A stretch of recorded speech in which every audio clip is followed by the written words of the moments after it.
So talk about the merging of these two amazing films to make Glass and your part in it. Well, I, for one, am a huge M. Night Shyamalan fan, and I always have been. I remember where I was when I first saw Sixth Sense. I remember where I was when I saw Unbreakable. I remember where I was when I saw Signs. You know, it was a huge, like, pinch me moment when I got the call saying that he wanted to meet me, and I couldn't believe it. And I was like, for what? And my agents were like, we don't actually know. Like, he hasn't told anybody what it's about. And when I met with him, he said to me, you know, it's a sequel to these two movies. And I was like, wait, do people know you're doing this? And he's like, you know. So it was this whole kind of amazing thing. And then he proceeded to tell me, I don't know if your character will be a man or a woman. I haven't decided yet. So then I was like left hanging, desperately hoping that he was going to call me again to say, like, we've decided to go with a woman and that woman is you, which is ultimately what happened. But so when I finally read the script, because I said yes to him without having read it, so I had no idea how he was going to blend them. I had no idea how he was going to untangle it, how he was going to merge the worlds. And then I read the script and was very proud of myself for not flipping to the last 5 pages to see how it ended. And I, you know, stayed with it and learned like everybody else does. Talk about Glass's unique take on the superhero genre. Well, what's so extraordinary about this movie and about, you know, the universe that Night has created is that it so predates all these Marvel movies in a way that's kind of amazing, because it's a grounded superhero movie. There is something about it that feels somehow possible, and it makes you ask that question, what if?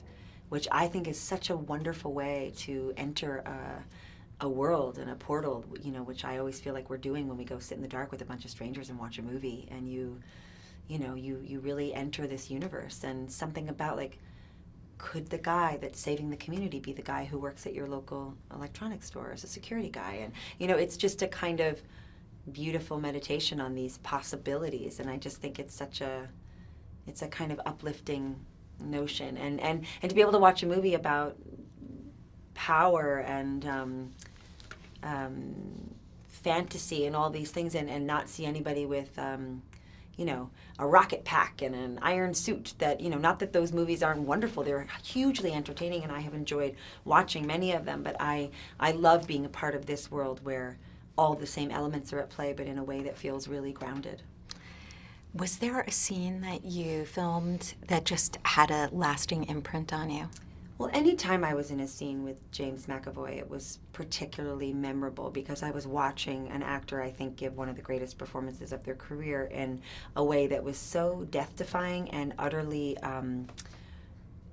effortless in appearance. I mean, it just looked like he was just able to just jump inside these physical bodies and come up with these characterizations that were so immediately recognizable as real, fully realized people, that it just was hard not to giggle sometimes at their accuracy, and it was just really amazing. But probably for me, the scene that stands out the most was the scene that takes place in the pink room in the institution, and all 3 of these characters are sitting in front of me, and I am the lone person in the room with them, and I am about to try to reorganize their brains in terms of the way they're thinking about their abilities. And you know, it's not nothing for me as a fan of these movies to be sitting in that room, which if I were working with any one of these actors on my own and on their own, it would be an extraordinary experience for me. But working with each of these actors in a scene like this with their costumes on and playing these characters that for me are quite iconic was very surreal and totally thrilling.